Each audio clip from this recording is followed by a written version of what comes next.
Database and validation के spoken tutorial में आपका स्वागत है। इस ट्यूटोरियल में निम्न के बारे में सीखेंगे। डेटाबेस के साथ इंटरैक्ट करना, फील्ड्स को वैलिडेट करना। यहाँ मैं उपयोग कर रहा हूँ Ubuntu version 1204, NetBeans IDE 7.3, JDK 17, Firefox web browser 210। आप अपनी पसंद का कोई भी वेब ब्राउज़र उपयोग कर सकते हैं।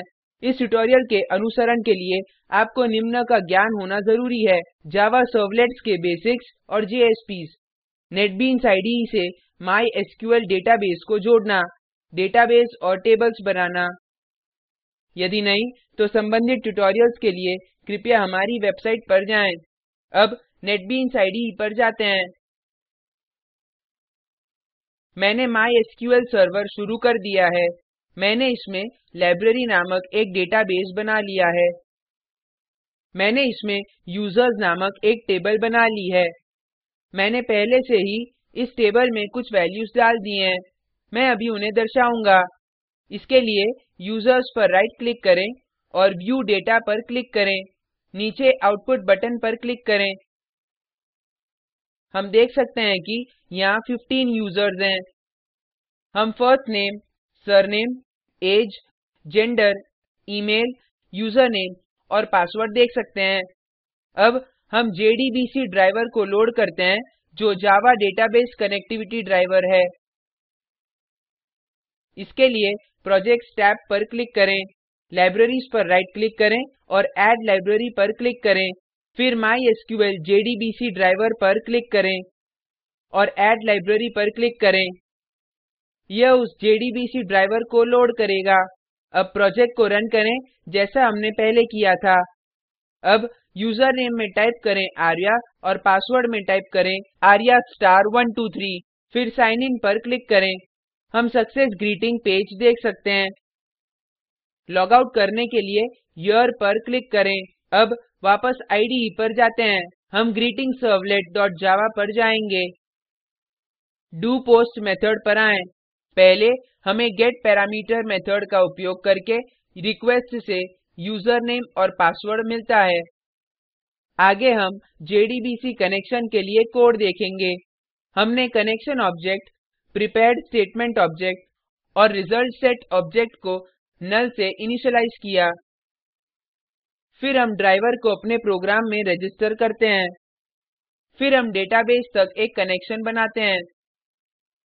फिर हम प्रीपेयर स्टेटमेंट मेथड को कनेक्शन ऑब्जेक्ट पर निष्पादित करते हैं। हम यूजर्स टेबल से यूजर डिटेल्स प्राप्त करने के लिए पूछताछ करते हैं। हम जांचते हैं कि यूजरनेम और पासवर्ड वही है जिसे फॉर्म में प्रविष्ट किए गए हैं। यहाँ क्वेश्चन मार्क डेटाबेस में प्रत्येक फील्ड को दर्शाता है। क्वेश्चन मार्क की जगह वैल्यू देने के लिए हम setString मेथड को निष्पादित करते हैं। हम ऐसा प्रीपेयर्ड स्टेटमेंट ऑब्जेक्ट प्रयोग करके करते हैं। फिर हम प्रीपेयर्ड स्टेटमेंट ऑब्जेक्ट पर executeQuery मेथड को निष्पादित करते हैं। हम परिणाम को रिजल्टसेट ऑब्जेक्ट में संचित करते हैं। सफल लॉगिन के लिए हम सक्सेस ग्रीटिंग पेज प्रदर्शित करते हैं। इसके लिए हम रिक्वेस्टडिस्पैचर इंटरफ़ेस प्रयोग करते हैं। हम रिक्वेस्ट पर रिक्वेस्टडिस्पैचर ऑब्जेक्ट प्राप्त करने के लिए गेटRequestDispatcher मेथड प्रयोग करते हैं। हम फिर रिक्वेस्टडिस्पैचर ऑब्जेक्ट पर फॉरवर्ड मेथड उपयोग करते हैं। इस तरह हम successgreetingजेएसपी की ओर फॉरवर्ड करते हैं। अब स्लाइड्स पर वापस आते हैं। अब रिक्वेस्टडिस्पैचर इंटरफ़ेस के बारे में कुछ सीखते हैं। यह इंटरफ़ेस रिक्वेस्ट को अन्य रिसोर्स पर प्रेषित करने के लिए सुविधा देता है। यह रिसोर्स एचटीएमएल, सर्वलेट या जेएसपी हो सकता है। अब वापस इडे पर आते हैं। अब successgreetingजेएसपी पर आते हैं। यहाँ हम success message you have successfully logged in प्रदर्शित कर रहे हैं। अब ब्राउज़र पर वापस आते हैं। यूजरनेम और पासवर्ड टाइप करें जो हमने डेटाबेस में सम्मिलित नहीं किया है। अतः मैं यूजरनेम में एबीसी और पासवर्ड में abc123 टाइप करता हूँ। फिर साइन इन पर क्लिक करें। हम देख सकते हैं कि हमें उसी पेज पर एरर मैसेज प्राप्त होता है। Please correct the following error, invalid username और पासवर्ड। अब इसके लिए कोड देखते हैं। अतः IDE पर वापस आते हैं, greetingservletजावा पर जाते हैं। अगर वैलिडेशन असफल होता है तो हमें एरर मैसेजेस प्रदर्शित करने चाहिए। पहले हमने एरर मैसेजेस की सूची को इनिशियलाइज किया है।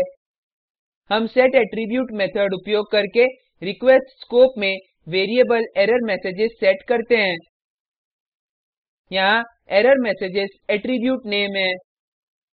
हमने एक स्ट्रिंग वेरिएबल id को null से इनिशियलाइज किया है।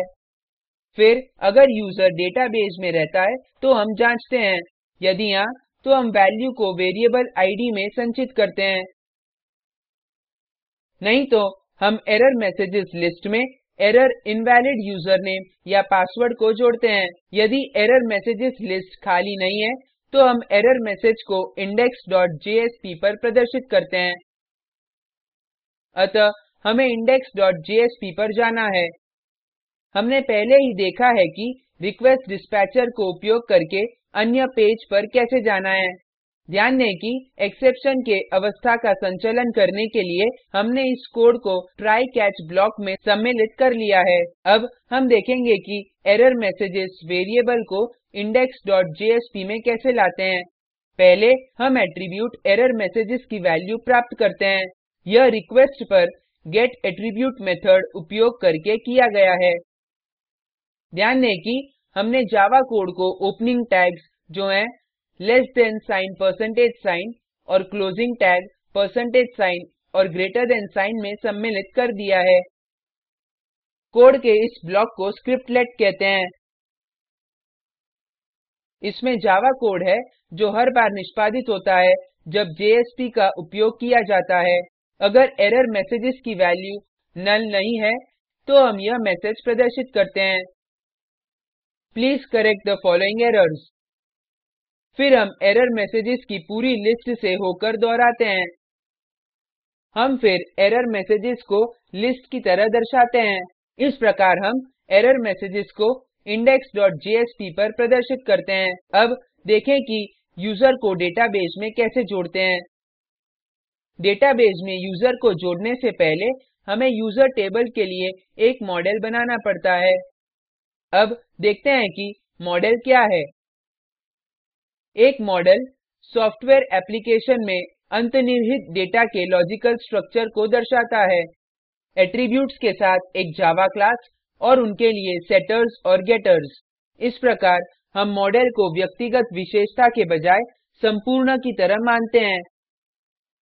अब नेटबीन्स IDE पर वापस जाते हैं। मैंने user.java मेथड पहले ही बना लिया है। ध्यान दें हमने यह जावा क्लास पैकेज org.spokentutorial.model में बनाया है। हमारे पास निम्न attributes first name, surname, age, gender, email, username, password हैं। हमने उन्हें खाली वैल्यूज को इनिशियलाइज किया है। फिर हमारे पास पैरामीटराइज्ड कंस्ट्रक्टर है। हमारे पास डिफॉल्ट कंस्ट्रक्टर भी है। हम getFirstName मेथड को परिभाषित करते हैं। हम setFirstName मेथड को भी परिभाषित करते हैं। इसी प्रकार हम set और get मेथड्स को प्रत्येक एट्रीब्यूट्स पर परिभाषित करते हैं। ब्राउज़र पर वापस आते हैं। अब रजिस्टर करने के लिए here लिंक पर क्लिक करें। रजिस्ट्रेशन पेज में सारी फील्ड्स टाइप करें। फिर add यूजर पर क्लिक करें। हमें add यूजर सक्सेस पेज मिलता है। हमें your request to add harshita was successful message मिलता है। यहाँ हर्षिता यूजरनेम था जो हमने दिया था। अब देखते हैं कि यह कैसे हुआ। अतः IDE पर वापस आते हैं। adduserservletजावा पर जाएँ। स्टेप समान है जैसा हमने greetingservletजावा में पालन की थी। पहले हमें getParameter मेथड प्रयोग करके फॉर्म पैरामीटर्स प्राप्त होता है। व्यक्तिगत एट्रीब्यूट्स के साथ यूजर मॉडल के इंस्टेंस की तरह हम वेरिएबल यूजर को इनिशियलाइज करते हैं। setAttribute मेथड प्रयोग करके रिक्वेस्ट स्कोप में हम वेरिएबल यूजर को सेट करते हैं। अगर फॉर्म भरते समय कोई एरर नहीं है, तो यूजर टेबल में वैल्यूज डालने के लिए हम प्रश्न को निष्पादित करते हैं। फिर हम सक्सेस यूजर पेज की तरह फॉरवर्ड होते हैं। अब successuser.jsp पर आते हैं। पहले हमने user.java को इंपोर्ट किया है। कोड की इस लाइन को JSP इन डायरेक्टिव कहते हैं। JSP directive opening tag less than sign percentage sign और @ के साथ शुरू होता है और क्लोजिंग टैग परसेंटेज साइन और ग्रेटर देन साइन के साथ समाप्त होता है। यह वाला पेज डायरेक्टिव है। पेज डायरेक्टिव सारे इंपोर्ट किए हुए पैकेजेस की सूची रखता है। हमें एट्रीब्यूट यूजर की वैल्यू प्राप्त होती है और इसे यूजर ऑब्जेक्ट की तरह संचित करते हैं। फिर हमारे पास यहाँ सक्सेस मैसेज है। यहाँ हमने यूजर नेम पता लगा लिया है। हमने रिक्वेस्ट ऑब्जेक्ट पर गेटयूजरनेम मेथड उपयोग किया है। स्क्रिप्टलेट टैग्स प्रयोग करके हमने यह किया। अब ब्राउज़र पर वापस आते हैं। पहले से ही डेटाबेस में उपस्थित यूजर को हम जोड़ने की कोशिश करेंगे। अतः मैं दोबारा हर्षिता को जोड़ने की कोशिश करूंगा। हम देख सकते हैं कि हमें एक एरर मैसेज प्राप्त होता है। Please correct the following errors. Duplicate entry Harshita for की यूजरनेम। अब एक बार फिर यूजर के लिए रजिस्टर करते हैं। यहाँ मैंने अभी एक फॉर्म भर दिया है। मैंने एज फील्ड में एक गलती उत्पन्न की है। मैंने एक वैलिड नंबर के बजाय AB टाइप किया है। अब ऐड यूजर पर क्लिक करें। हम देखते हैं हमें एक एरर मैसेज मिलता है, the age must be a positive integer. अब देखते हैं कि यह कैसे हुआ। IDE पर वापस आते हैं। adduserservletजावा खोलें। यहाँ भी हम एरर मैसेजेस की लिस्ट देखेंगे।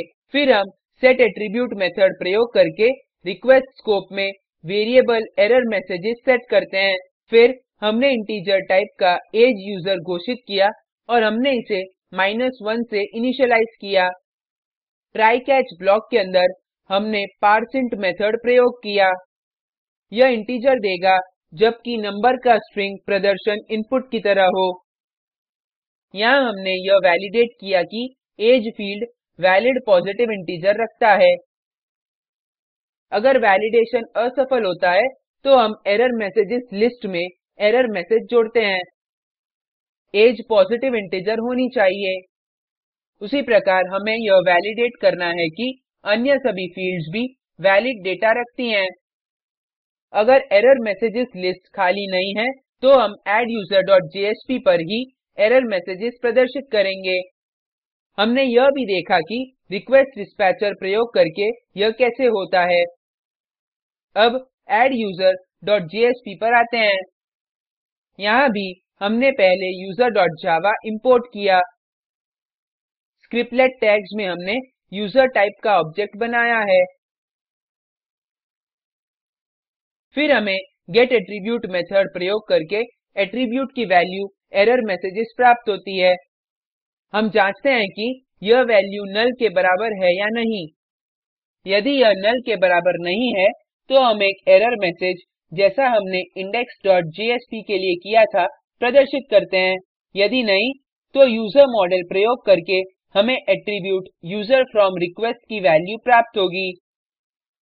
फिर हमारे पास फॉर्म है।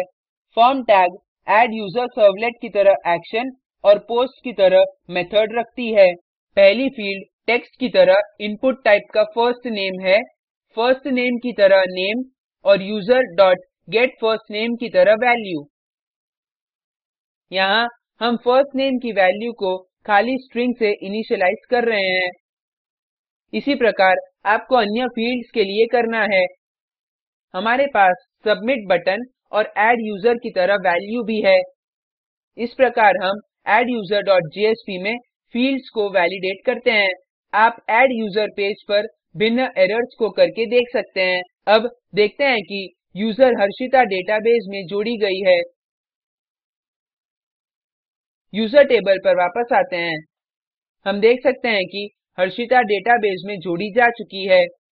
इस ट्यूटोरियल में हमने सीखा डेटाबेस कनेक्टिविटी और field validation. Spoken tutorial project के बारे में अधिक जानने के लिए निम्न लिंक पर उपलब्ध वीडियो देखें। यह स्पोकन ट्यूटोरियल प्रोजेक्ट को सारांशित करता है। यदि आपके पास अच्छी बैंडविड्थ नहीं है तो आप इसे डाउनलोड करके भी देख सकते हैं। Spoken tutorial project team spoken tutorials का उपयोग करके कार्यशालाएं भी चलाती है। ऑनलाइन टेस्ट पास करने वालों को प्रमाण पत्र भी देते हैं। अधिक जानकारी के लिए कृपया contact@spoken-tutorial.org पर लिखें। Spoken tutorial project talk to a teacher project का हिस्सा है। यह भारत सरकार के एमएचआरडी के आईसीटी के माध्यम से राष्ट्रीय साक्षरता मिशन द्वारा समर्थित है। इस मिशन पर अधिक जानकारी spoken-tutorial.org/nmeict-इंट्रो पर उपलब्ध है। लाइब्रेरी मैनेजमेंट सिस्टम अग्रणी सॉफ्टवेयर एमएनसी के कॉर्पोरेट सोशल रिस्पांसिबिलिटी कार्यक्रम के अंतर्गत योगदान दिया गया है। इस स्पोकन ट्यूटोरियल के लिए उन्होंने इस विषय वस्तु की पुष्टि भी की है।